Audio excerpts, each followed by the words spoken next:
Hello, and thank you for joining us for this London Tech Week event. I'm Matthew Bennett. I'm a councillor in Lambeth in South London, the borough's cabinet member for planning, investment and new homes, and one of the co-chairs of Stride. Stride is a new partnership between Lambeth, Southwark, Wandsworth and Lewisham that creates spaces for innovation to thrive in South London and invests in creating a more inclusive economy. I'm talking to you today from International House in Brixton. It's an 11-storey former council office building that, together with our partners 3Space, we've turned into the country's largest affordable workspace for businesses, startups, charities and social enterprises. As part of our commitment to building a more inclusive economy, everybody who works here must be paid at least the London living wage, making it the first place in the country to be accredited by the Living Wage Foundation as a living wage building. We benefit in South London from having an incredibly talented, creative and diverse local community full of entrepreneurs, but there are barriers and biases in our economy that means that not everybody succeeds in the way that they should. We know that just talking about those problems won't be enough to overcome them, and we need meaningful change. And that starts with empowering a new generation, an inclusive generation of leaders in our economy, and that's what we're going to be talking about today.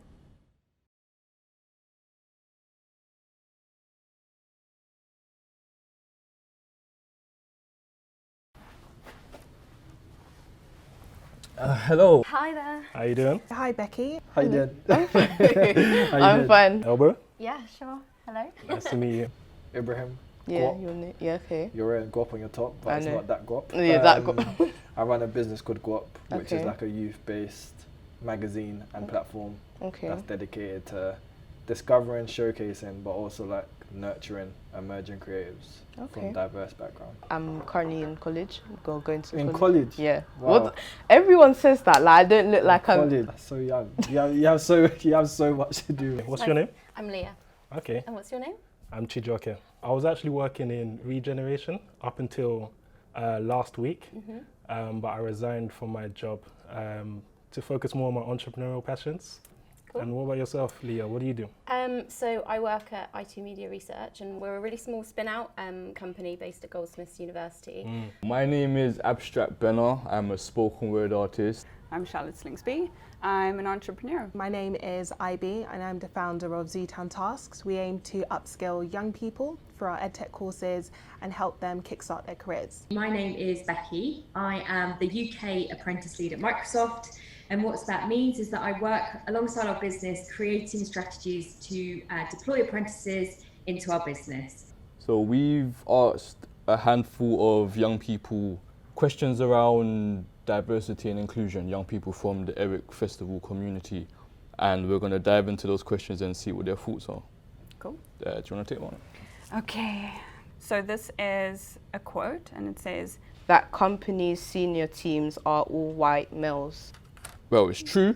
It's what we see. Do you believe that? Personally, I don't know, to be honest. Traditional companies, yes, they do that, but I feel like it's just a thing where nowadays that's what's being normalised and I don't think that should be it. You're basically saying that black people don't have potential and they can't work in us. That's what I think. I get why it's happened. Yeah. Because let's say when you're starting a business, you kind of bring along your friends, and if let's say, or bring people that are around you. So if who you're around is just one type of person, those are the people you're going to continue to bring in, and then the company grows, and then you just have those type of people. It's so true. I think I understand it from that point of view, but I do also understand in the world that we live in today, if you're not reflecting the modern world from the top to the bottom, you're in for trouble.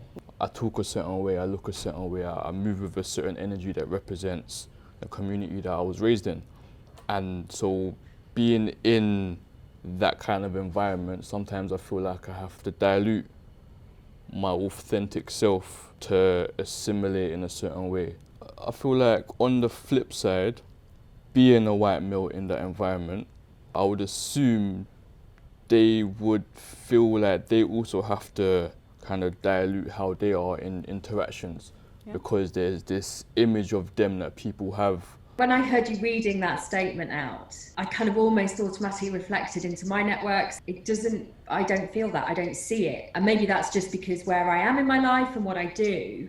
But it'd be great to get an understanding from you, IB, just to help me do some learning around the subject. Where do you think that comes from? Why do you think people feel like that? If you think about all the charities and social enterprise that are birthed out of the lack of representation, it normally drums up or reconnects to the idea that the lack of representation is missing from executive boards, leadership teams, and even managerial positions within all companies across all industries. Because of that, a lot of people probably feel out of place and maybe as though they can't apply themselves or don't see themselves as a young professional within those organisations. In a company, you want to feel like the people at the top kind of understand where you're coming from.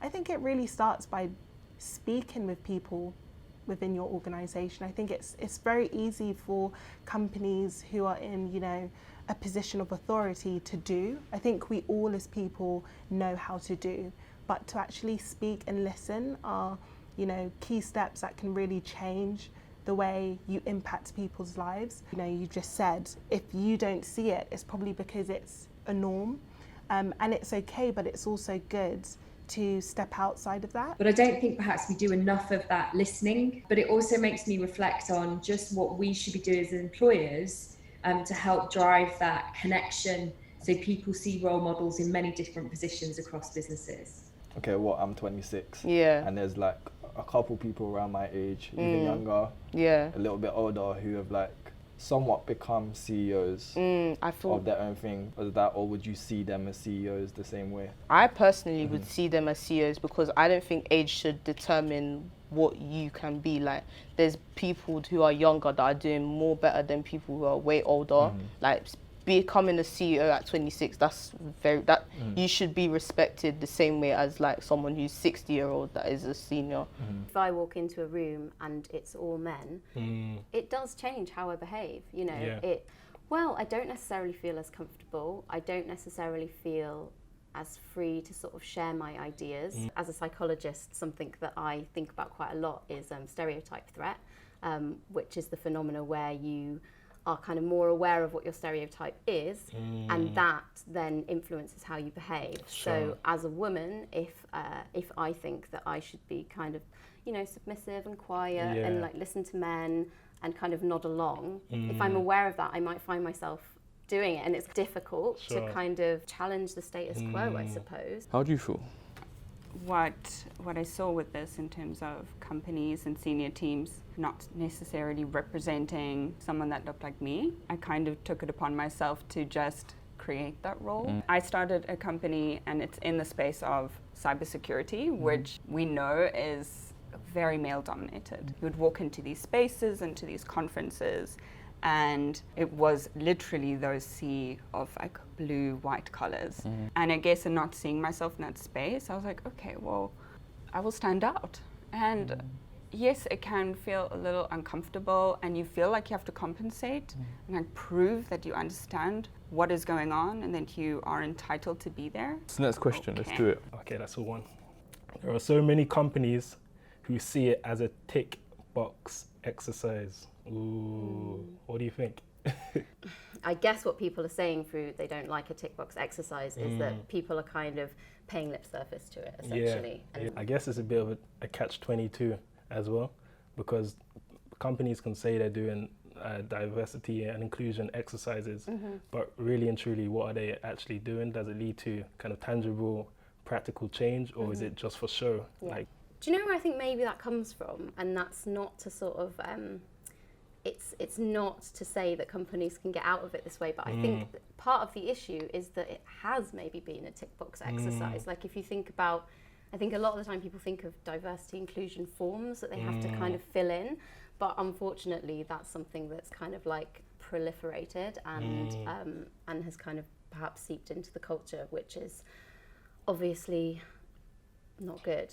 a cynical view is that companies almost have to be seen to be doing the right thing. Yeah. Otherwise, their customers may not purchase their services or products. Yeah. And diversity and inclusion exercises are seen as doing the right thing in this day and age. I think that it needs a bit more kind of concise definition, because really, what does diversity and inclusion actually mean?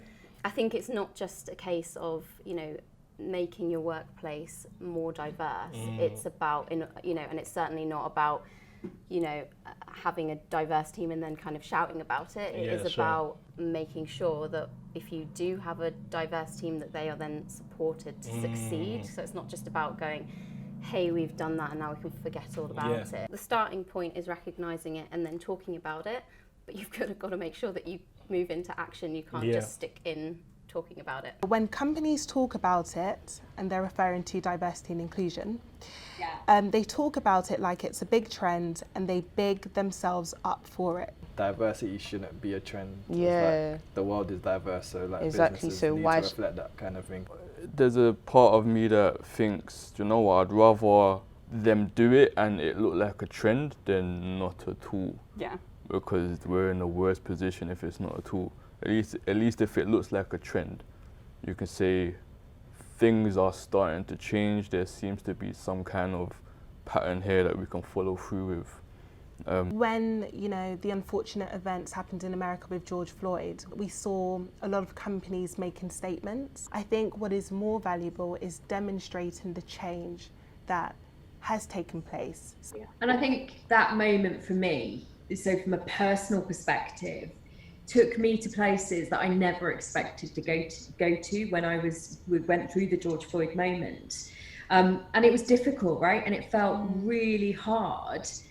And it was actually my apprentices that took me on that journey. They allowed me that ability to kind of be questioning, be curious, but also listen. I found that was the biggest takeaway for me during that whole experience and onwards, is I have to listen and I have to not kind of give a judgment or I give an opinion, but I want to hear people's stories so I can be better at being an ally and being more, there to support, but not with my opinions and what it feels like for me. I feel like there's two sides to it. So the third side being, if a company's bigging himself up for it, it's almost a snowball effect. So all the other companies will kind of hopefully take it upon themselves to celebrate the diversity and inclusion that they're doing as well. But then on the other hand, and hopefully that will normalize it. And so we don't have to protest or make noise about the lack of diversity and inclusion. But on the flip side, when things become a trend, after a while trends die. Are you just doing it for the noise? Does this evaporate after everybody stops talking about it? Trends are dangerous because they don't have longevity, and if people are just, it's the right thing to do, it makes them look better, it's just an accolade that they want to show instead of an inherent value. However, I don't know if it's still the best we have right now at this time of disrupting things even more, where we have to get to the point where it's so basic that we shouldn't have to speak about it. But I do think, let's say, a lot of like new businesses, and I'm sure businesses that will come from like your age group and stuff, diversity will be embedded in the culture because that's you've what grown they're up really in a diverse world, isn't it? So what do you think will happen if they don't get it? That's a different story. I feel like what you said, it's just gonna be something that's just gonna happen with new businesses, and in regards to old businesses, they will realize what their competition is, and they will try and match that. Yeah. Some companies are using it to make money or increase profits. And when they say it, I suppose they mean equality and diversity, inclusion, diversity generally. I think there was a lot of backlash over this recently on Instagram. I definitely saw that. I think it needs to be said more in order for people to recognise it, because I think we're so used to seeing, obviously, what do companies want to do? They want to make money, they want to publicise their brands, but we actually have to look at how are they doing that? What are the mechanisms of doing that? And I think that is now something that many more people are paying attention to. Do you think the statement is true? Some companies probably do it to kind of save face and make sure they're seen in a good light. But when I kind of look at the statement, the word companies almost gives me hope, because I think one of the best ways that people can almost come out of inequality is by economically empowering themselves. The policy change is very important as well, but economic empowerment is a sustainable, tangible thing. Even though Black founders African companies, they don't get as much funding compared to white people. There is more of a recognition of that, and I do think that's probably the best way that things can change for the better.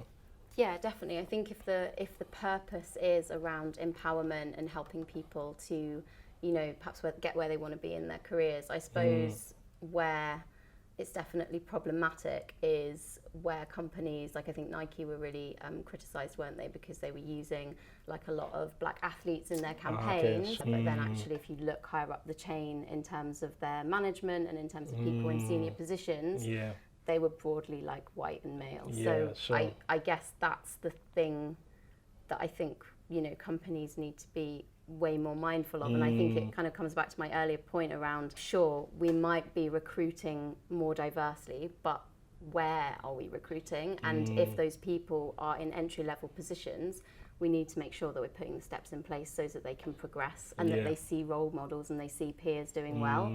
The next one is the term BAME or BAME. What do I think about the term BAME? I get it, but I don't get it. So personally, I don't like that term. It is a funny term. So what does it stand for? Black, Asian, and minority ethnic. Yeah. You can't group I feel like that's everyone just that's other, then basically done other than white in one box. It's true. It doesn't make sense. I suppose what the problem is with it is it's from a very much a kind of a white standpoint of saying like, and it's, you know, and it's basically othering. It merges them into one group, and I feel like that merger takes the human element away from it. We need to, instead of just having the diversity tick, have the humanizing factor that actually says, okay, now great, what does this mean? So now it's a statistic. It's weird though, because what else do you call people? I mean, firstly, I guess we're in the UK, right? It's arguably minority ethnics are black and Asian people based on like the statistics, but that doesn't mean that they're minorities in the globe, in the whole wide world. They're actually not. If you look at the numbers. Like you say, with the term minority ethnic, I mean, I think about that and I think, what does that even mean? I don't even know why that stands anymore, because really, in the grand scheme of the world, people of colour are the majority. So we're not even a minority, we are a majority. But obviously, speaking as a, you know, a white woman, my kind of, you know, my frustration with the term is probably very different to your frustration with the term, but equally I think it's something that, like the way that that language is used, I don't think it's being used in a helpful way anymore. My knowledge of that term comes from when you'd have to apply for like funding applications, and I suppose in that context it's relatively accurate in that you're saying I'm applying for money in order to help my community, and it's a shortcut. But I think what's wrong is that that's now this terminology is being used just sort of in everyday parlance in order to describe a whole host of people with very, very different needs and very, very different experiences. It allows us to have that safe space that turns into a comfort zone, and now we don't necessarily make any progress because we're not talking about the actual source, the actual root cause and emotion of certain things. Even in a word that's trying to highlight diversity, we're going to have diverse interpretations of it. These words are going to conjure up something that was meant to be positive. What do you mean by positive though? Positive in the fact that people can find the vocabulary to articulate these things. It's interesting though, you say positive, I kind of feel inside of me somewhere that lazy is a word that could also be applied. And I do think it is a bit, almost lazy to group together the whole of Africa, the Caribbean, Asia, East Asia, South Asia, so many differences. And I guess whoever falls in between the cracks. Because you don't want to be specific, because there's so many people to talk about. So just make an acronym. I think it comes back to who created the word. Where does that terminology actually come from? So was it given to people that associate with BAME, or did it come from people that associate with BAME? I'm sure black people, Asian people didn't like choose to be called that. As one of those other terms that's been given to us without us even saying this is what we want to be. Is there even a person who's entitled to make these terms? We're not just referring to, like you say, kind of this huge kind of segment of society. So yes, I agree that it's problematic. I can see why people want that, you know, scratched. I think the more sort of specific we can be in terms of who we mean, and what somebody else's experience is, then that's a much better situation. I think learning that reverse mentoring piece for me was what will make us better and really make a step change in the world around diversity and inclusion. So Ivy, thank you so much. No worries. Thank you for your time. Take care. Yes. Okay. Nice. Cool. Well, I think we're maybe done with our I think that's it. That's all the questions. That's all the questions. But yeah, thanks. That was really dope, really interesting. Yeah. Dope. That's it. That's it. Thank you guys.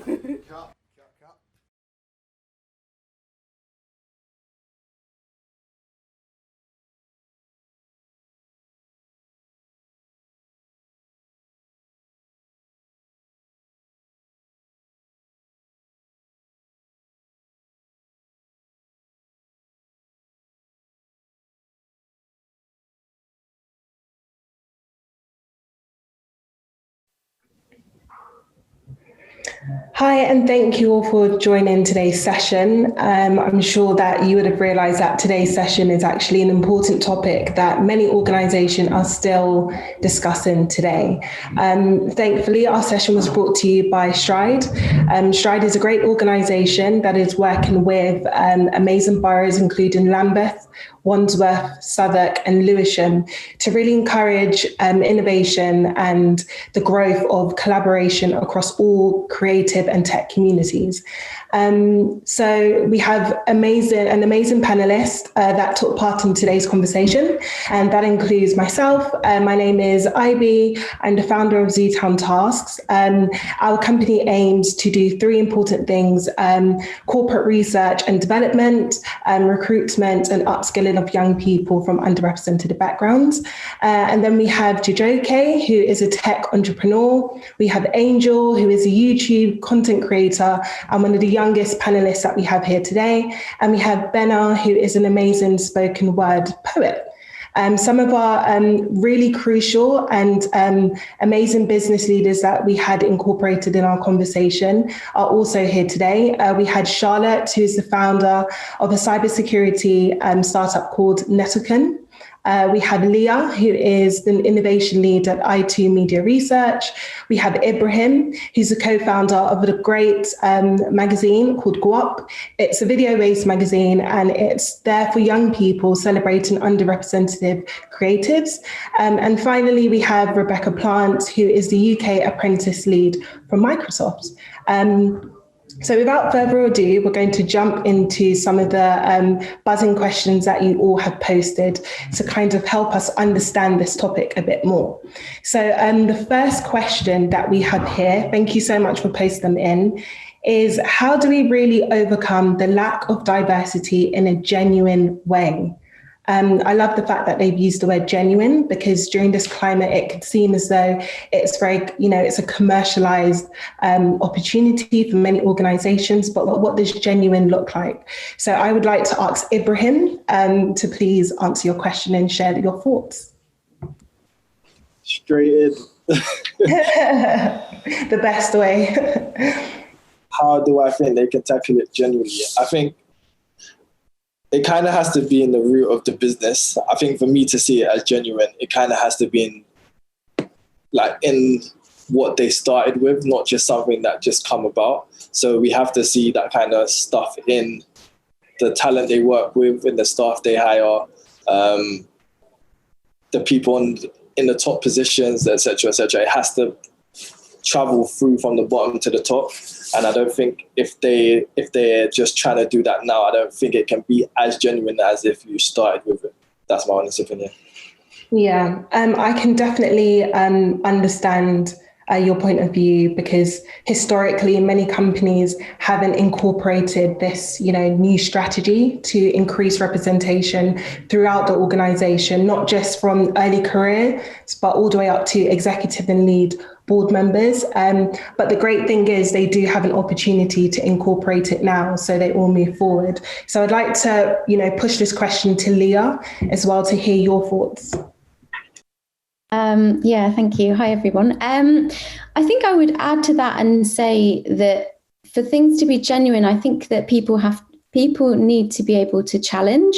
So if, I think at all levels, it's true there does need to be representation, but people need to be able to bring the conversations from, potentially the boardrooms where people are kind of talking about this like in a strategic way, but it needs to be able to filter through for people to be able to challenge and have open dialogue around issues of diversity and inclusion within all settings, because it's not the case that, you can just kind of box it off and put it in a meeting and say, okay, well, we've spoken about that now. You need to be able to then follow through. And I think, it's not a topic that it can just be kind of put in one particular domain. It needs to filter through into many, many different conversations, but people need to feel empowered and to feel like their voices are heard, and that the things that they want to see happen are actually, actually then kind of reflected in the actions of the company. So I'd say more open dialogue and the ability to challenge is really important. Great answers. And I think this is the approach that many people are taking, not just, as a company or as, a representation of their company, but, something that is kind of weaved in their daily conversations to really address the matter from a people's perspective first. So our second question really ties in nicely with this. And it is, how is it possible to try and balance diversity and talent? I am very aware I have a bias towards wanting a diverse company environment, but how can I ensure I am not doing this at the expense of a more talented individual? I think this question is very, very important because sometimes, there is a misconception about partnering with organizations who are able to help companies diversify their talent pool. You don't underserve your community by partnering with them or providing talent. What you do is, you diversify the amount of talent you have, or ensuring that there is a fair balance, not just of representation, but of people who are able to take your company forward. So I think this question will be great for Benna to answer. It will be great to understand what you think about this question, but also what would be your solution? What would you, advise them to do? Thank you. I feel like just reaching out to the communities that you're seeking, that the talent's out there. I don't think the talent's hidden. There's no, I guess the only limit is access, or companies allowing talent or the specific people that they're trying to employ to feel comfortable in their environment, in the working environment, and to feel like that environment is accessible for those people. But honestly, I don't feel like it's anything complex. I think just, again, opening the workplace to those people and reaching out to those communities. And the talent's there. The talent's definitely there. Yeah. Yeah, thank you. And that's crucial. I think that's an important point that everybody should take away from today's conversation, is that, employing people from ethnic minority backgrounds, we're not hidden, we're fairly reachable. There's so many people within the UK from, for example, Black ethnic minorities, and we're not actually a minority in that sense. I think it has to start with some of the policies you've incorporated, or maybe some of the hiring strategies. Some of the organizations we've worked with, we found that their CVs are quite restrictive and, don't use inclusive language that actually invites someone from a non-typical, background, or a background that you find really hard to access. So it's really important to look at everything holistically and, approach the communities that you're finding it very difficult to hire. It will be really great to hear your thoughts as well, Leah, to understand, what you may think as well about this. Yeah, completely. I think that's so true that, the talent is not hidden, and it is about recognizing talent. And then I think a key point is not just in terms of how you recruit talent, but it's how do you make sure that people feel supported and that they can progress throughout your organization. So it's about seeing people in leadership roles that represent you, and through kind of, having mentors that represent you and people that can kind of champion you at all levels. I think just kind of reflecting on sort of the numbers of women in leadership positions, I think it is very challenging to be a young woman entering into industries where it is broadly kind of like male leadership, because you need to be able to see people that kind of reflect who you are at all levels, and that's exactly the same for people of color and people who are differently abled. So we need to kind of look at, I think we need to diversify how we view talent as well. So it isn't a case of it's not there. We need to think about how are we assessing talent, and to be really aware of what our biases are as well. That's a challenging thing to do, because the whole problem with unconscious bias is that it is unconscious and we do all have it. But there is more, thankfully there's more training kind of coming on stream for unconscious biases. But it's something that you constantly need to challenge yourself over in order to see it. So I'd say it's not just about the recruitment policy, but it's about how you can make sure that people feel comfortable and feel like they can progress within your organization. Yeah, totally agree. And it's okay to be challenged. It's okay to learn something different that probably goes against, pre-existing beliefs. And that's how you evolve as an individual. And, you take that learning experience to use to, involve not only your teammates, but your whole company. So, I think what you've said is very key and very timely. So question number 3 is a question for all the young people in the panelists. Do you have any radical suggestions for things that companies should do to improve representation? I'd like to start with Chijioke and to understand what type of suggestions you may have, but just to remember the keyword radical.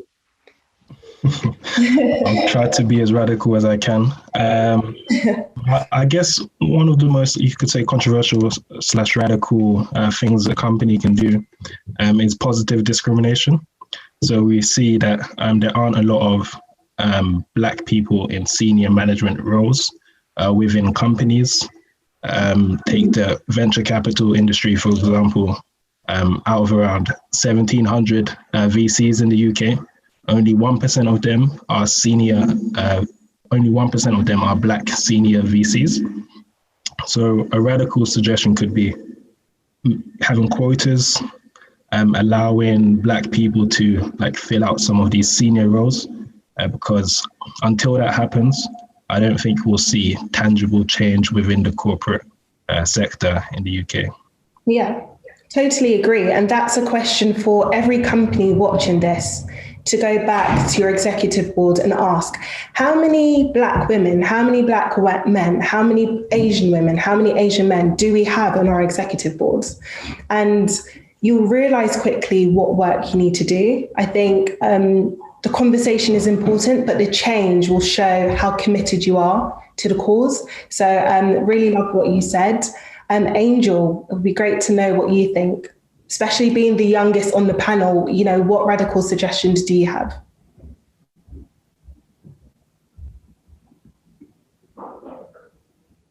So Angel is not here at the moment, so we'll go back to Benna to see what you have. I absolutely love this question. I would say, honestly, you get to know someone by understanding their story and their culture. So I would say companies opening up to culture, if it's Caribbean culture, if it's African culture, whichever culture that they associate with Black and their BAME employees. So whether it's having a day where in a canteen there's certain food that comes in from specific cultures, or on an event day they bring certain music in, just really embracing the culture and embedding cultures within the ethos of the company. I feel like that will also allow their employees to feel comfortable, feel like they're a part of the company and feel like they're fully embraced. Yeah, and that's a very, I would say, a fresh approach, something that you see, happen across the year with Black History Month. You have Chinese New Year. So they're all different cultural experiences, but they're actually the opportunity to delve yourself into a culture that is very different from yourself. You know, maybe that might be the opportunity to understand somebody who doesn't look like you, who comes from somewhere completely different to you, but also to help you form a bond that could help their experience at work much better, but help you understand something that you probably didn't before. So I absolutely agree with that. I think one of the most important things as well is not to water down some of these cultural events and see it as something, what's the best word? You just don't want to become used to it. Sometimes when it's like if you take medication too much, the effect wears off. So if you had these events over time and time again, sometimes the effectiveness could sort of, wear a bit loose. But it's just important to understand the cause and just be, united with it. So we've got question number 4 here, and it's for the girls. How do you feel you are facing discrimination as a Black woman in particular? So Angel, I'm trying to see it. Angel's not here. If she's not here, I'm going to answer the question first. How do you feel you are facing discrimination as a Black woman in particular? I think this question is really interesting. I think for me personally, I studied psychology, I went into tech, I wanted to be a clinical psychologist. But one thing I realized really quickly is within the tech industry, it was very male dominated, and there was not a lot of people who looked like me. So climbing the ladders automatically felt as though it was a barrier that would always be a barrier. And I didn't see anyone in senior positions who are Black or who were, of a different race to me. That made me feel a bit comfortable to navigate myself through my career. I think it's very easy to be overlooked. I've had so many people, I think it's because my voice is quite high as well, but sometimes some people overlook myself or have undermined myself subconsciously until they hear me speak, which is not a good feeling. You would like to be received as anyone else. And I think sometimes being a Black woman or being somebody, who is Black can sometimes put some barriers that somebody who is white won't normally have to face. So the conversation and the experiences are very different. It can be very tiring because, you're just trying to do what other people are doing, but you know that you have to cross so many different hurdles before you get there. And we just want to have a chance, a fair chance. We don't want to be, given 5 steps ahead of everyone else, because that's not what we want. We just want to be known for doing great work. We want to be, chosen because we're good, and not because we're Black, but because we're brilliant, and because we're bold and we do well at a lot of things. And I think sometimes those characteristics are overshadowed. They're not seen. They're seen later. So yeah, I'm hoping that actually the young women who are coming up won't have to face those barriers, and these conversations are super important in ensuring that they don't need to go through the same things that others have gone through. But that being said, I've worked with amazing women who are white and who get it. I've worked with amazing women who are older than me and have made room for me. I've worked with amazing colleagues who understand racism and have, made commitments to do something to change. So, not everybody is a part of the problem, but not speaking about it and not being somebody who's an advocate for change can easily put you in the group who makes it a problem. So yeah, that's my take on it. And I'm going to move on to the next question. Really, really great question. So thanks guys for pouring these in. Question 5. There was a lot of discussion about the term BAME. What terminology or language do you think people should use? Ibrahim, I'm going to go back to you. I think this is a great question, and it's actually what we were talking about originally. What do you think? I I don't really like the word BAME. Yeah. Why don't you like the word BAME? What is it? It basically groups anyone who's non-white into one category. And it's like, that's not how life is. Saying black, Asian, minority ethnics, especially when being a person of color isn't even a minority now. Like the young people that we have, like Gen Z is the most diverse generation. So a lot of people are going to be non-white, so it's not even a minority ethnic. So putting us together in one thing and basically trying to say that's describing us all, I think is quite wrong, because you don't say, we don't do that for other races, so I don't think it's right to just put us all into one. So that's why. How does that make you feel? How does it make you feel when you come across tick boxes or things that say, select what group you fall under?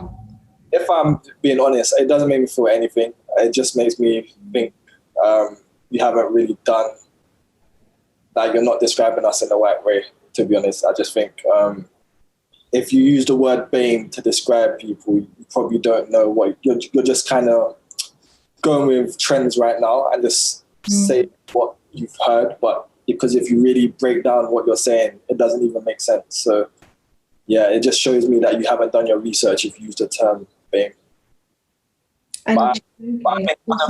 Please go on. I was going to say, on a business level, we're speaking with brands and stuff. I know they use the term, but don't use the term. So I know they come to us because we have a BAME audience, but they won't use the term BAME. Yeah. So I know that in conversations or in documents, they would put the term a platform with a BAME audience kind of thing. So yeah, I think more understanding on that term needs to come through and people need to kind of stop using it because, yeah, it doesn't make sense. Totally agree. Chijoke, what about yourself? Yeah, similar to Ibrahim, it's I don't necessarily like hearing the term. I do understand why people use it.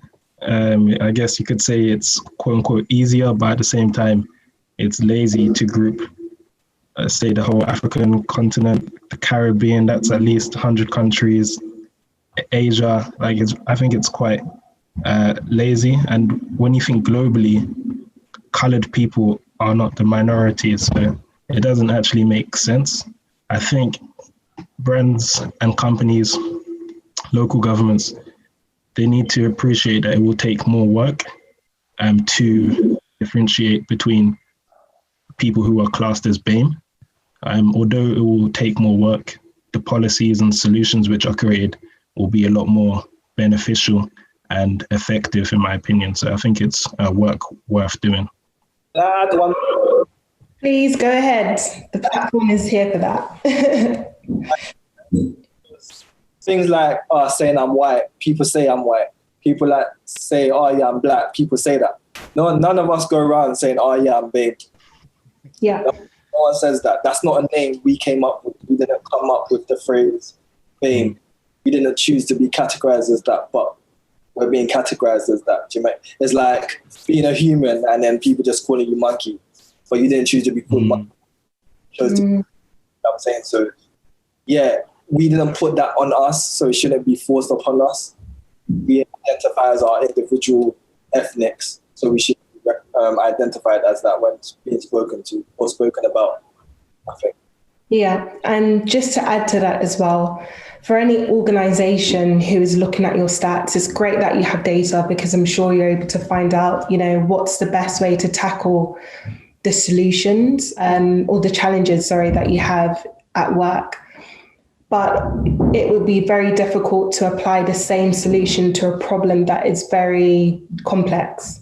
You have to break down that term. I do agree with Chijoke and Ibrahim in that, that term shouldn't exist because you're grouping such a complex problem together and your solutions will not serve the community that you're really trying so hard to change or to serve.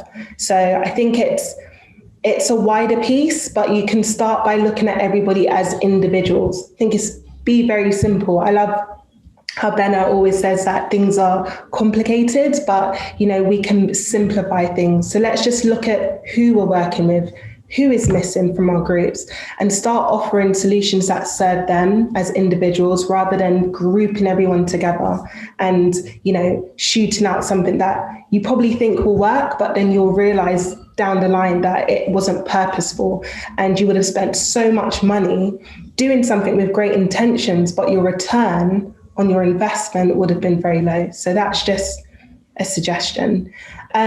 Question number 6.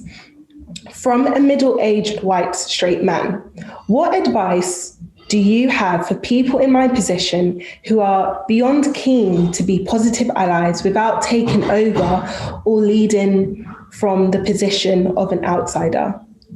I think this is a great question, and we do also have to just bring to light that there are so many allies, there are so many people who are supporting not just this movement, because it's not a movement, it's been, you know, so many issues that has been going on for so long, but there are people who are very much committed and put themselves at the forefront of this issue. But just to read his question, he says, what advice do you have for people in my position who are beyond keen to be positive allies without taking over or leading from the position of an outsider? So Charlotte, I would love to give this question to you and just understand, first of all, what do you think about the question and how would you answer it? Thank you. I think these are really important questions, and to be open to just listening and having a lot of conversations and being corrected and listening, I think, is the main thing, because just like even in this conversation we're having right now, it's a platform where we need to hear all of these opinions, and we come from different backgrounds and different perspectives. So it's so valuable for us to just sit here together and listen to the effects of, for example, these terms that are put out there, how we feel in the workplace, or not being able to change the fact that we were born and bred in different ways. So I think that for me also, from where I come from, I think there's certain times where you just have to step aside, or maybe you have to work a bit harder and provide opportunities for people so that we can all upskill ourselves and stand together, whether it's in work or social environments. Yeah, no, definitely. And one thing that I would like to reiterate is that these are very sensitive topics. Definitely. And it takes a lot of courage to be transparent and be open about where you stand and your weaknesses and the challenges you face as an individual. So thank you for whoever it is that, you know, put that question in. And we do encourage these conversations because you're able to find a solution that works for everyone else. Becky, it will be great to hear your thoughts as well. I can't use mute. Thank you, Abby. I think my advice would have to come from a place of having gone through this experience myself. And I made some huge mistakes as a person, as of me, of not listening to begin with. I think I know all about this subject, but of course I know nothing. I don't walk in the shoes of those people. And I think that was my biggest wake-up call, was having some time with a young Black female that works alongside me on my recruitment, and just the experiences she shared with me, how authentic. I kind of then took this reflection point of like, I don't know what I'm doing and I really need to listen. I can be more of an ally by leaning in and not trying to patronize and not trying to be the advice monster and try to pretend I know what's going on.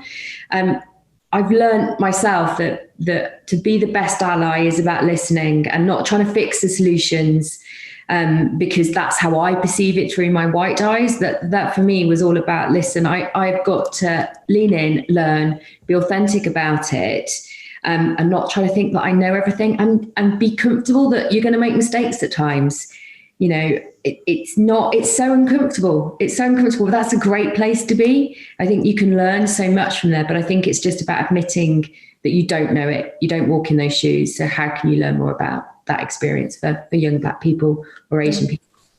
And I think if I can just add, one of the real things which stood out this year with so many different conversations happening is that if you're in the position where you're educating yourself about this topic, that's a privilege, and that's a thing that you have to recognize. And also when you're having conversations with people that have different experiences, understanding how that requires a lot of energy from people to talk about those experiences. And that's a valuable exchange. And you can't expect someone to summarize things for you. I think that's something that we just have to all continue conversations, continue to listen and value the people who are there to share. And I think, sorry, one more thing, I think it's about listening and then doing some positive action out of the back of it, Charlotte and IB. And where can you make a difference? Where is that personal commitment from you to actually go and make the change that you can make? Small changes all add up to bigger changes in big corporates. So just one small step at a time, I think, is really where that journey that I've been on through this. Yeah, and I think that, summarizes the importance of being humble. Humility allows you to learn from others and, do things that you normally wouldn't be able to if you put on the I know it all hat. So it's definitely about being humble and, listening, not with the intent to reply, but with the intent to understand. That's a quote from someone who I really wish I remembered now, but it's really important to be humble, especially during these times. We've got 3 minutes. So many questions have poured in, but with the last question, I think it's a really important question. So we'll finish with this. Do you feel that equality and diversity questions in job applications, especially in tech, are outdated? Are there any downsides for ticking these options? Or do you prefer candidates to not disclose their details? This question is for you again, Becky. It would be great to hear what you think. It's a great question. If I reflect on the recruitment process we've just been through, we didn't ask any details. People were, no CVs, nothing was shared. And it was a strengths-based process. So actually candidates, it's not where you come up and tell us how great you are. We kind of go through what are those potential strengths that you need to be great to work at Microsoft. And it allows everybody to kind of go through that process on an equal footing. It's a really hard question, actually, because what are you getting from by ticking that box? You kind of, I hear really strongly from young people that you don't want that advantage. Why should that make any difference through it? Are we going to put a bias on that because it will help through the recruitment process? So I guess I'm not really answering the question, am I? Because I'm thinking out loud as I'm talking about this. You are answering the question. I think these are the thoughts on many people's minds. Should we have those options? We've had those options for years. They're very archaic. How have they served the people who fall under those boxes or those categories? I think it's underserved them. So maybe there's a new strategy that we need to employ going forward. And I think that when I reflect on the changes that you can make in that kind of making sure that you've got the best candidates for the job, one of the things I reflect about is how do you make sure everybody has access so much further back in the recruitment pipeline to understanding opportunity? How do you make sure a brand doesn't put off people because there's certain perceptions around it, that it's too big or whatever that is?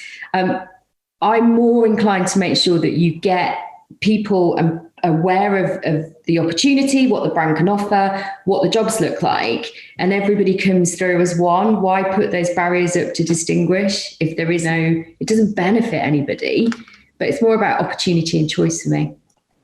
Exactly.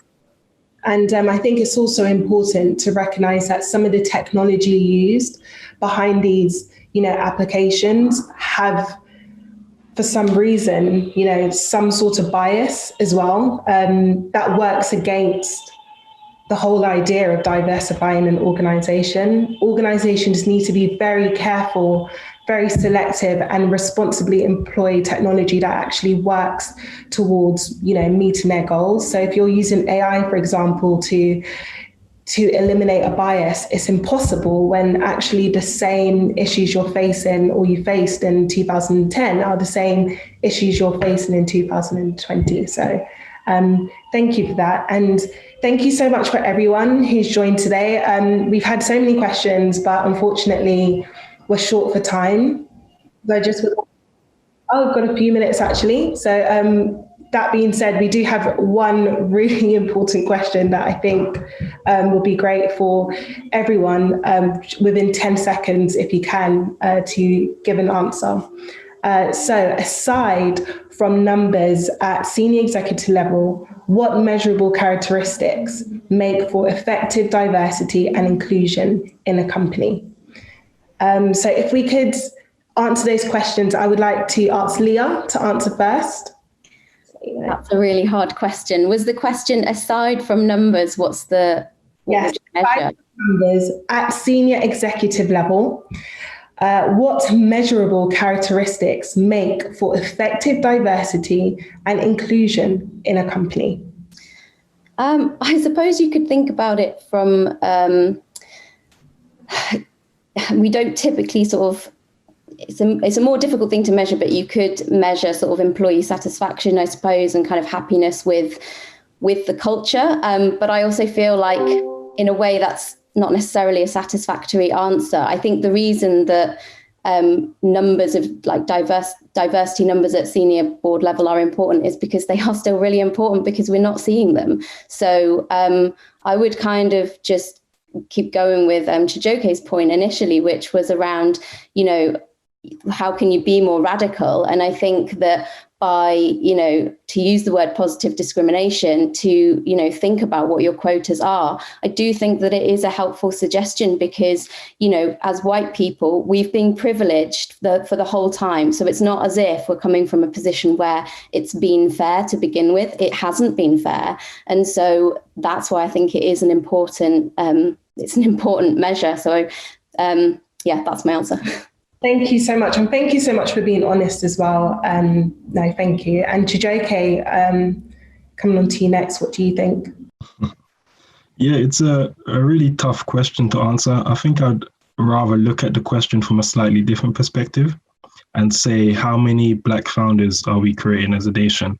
How many Black companies are being created? Because I believe business is one of the most meritocratic things there are, even though there are improvements that can be made. And I feel like having more Black founders will allow for those socio-economic benefits to be concentrated with the people that need it most. Thank you so much. And lastly, Benna. Yeah, again, it's a layered question, but I feel like companies that outsource and not outsource to tick a box and kind of go through the whole tokenistic approach, but bringing people in to make sure employees are satisfied, to make sure that companies are in touch with the culture, in touch with the people, in touch with the communities, and giving those people that they've brought in a real voice, a real platform for change, as opposed to just a face. And yeah, a tick on a box. Exactly, totally agree with you. And just a small note for everyone who's out there watching, whether you're an organization, you can also look at some of the panelists that we have here. Check out their organizations. You've got Guap Magazine, you've got Chijoke, you've got Benna, you have myself. You can utilize these services because actually we're industry experts. So we're more than qualified, if not overqualified, and here to support you with those challenges that you're facing. So thank you so much for everyone who has joined today. And if you're interested in getting to know Stride more, please do reach out to Rosie. She's on LinkedIn and she's the Economic Development Project Manager for Stride. So she will be the best person to liaise with and contact to find out more. So thank you everyone who has joined today, and hopefully we can connect further.